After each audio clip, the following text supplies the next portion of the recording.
చేసిన పెట్ట మామూలుగా ఏం లేదు. 10 ఏళ్ల పాటు అనేకమైనటువంటి సమస్యలు సృష్టించడం. ఇక్కడ కృష్ణానది నీళ్ల వాటా విషయంలో సుప్రీంకోర్టులో ఉన్న కేసును వాపసు తెచ్చుకుంటావు. అన్ని సమస్యలను జటిలం చేసినావు. ఇవాళ కేసీఆర్ చేసిన పాపాలను కూడా రేవంత్ రెడ్డి గారే కడగాల్సినటువంటి పరిస్థితికి వచ్చింది.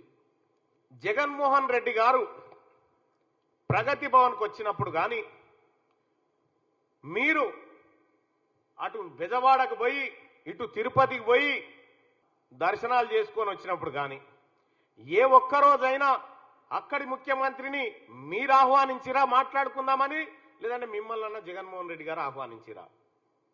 మీరు ఎప్పుడు కలిసినా గొంగడి కప్పుకొని చీకట్ల కలిసేటోళ్ళు మీరంతా. మీది చీకటి రాజకీయం. ఇవాళ కాంగ్రెస్ పార్టీ ప్రభుత్వం గౌరవ ముఖ్యమంత్రి గారు చేస్తుంది పక్కా ప్రజా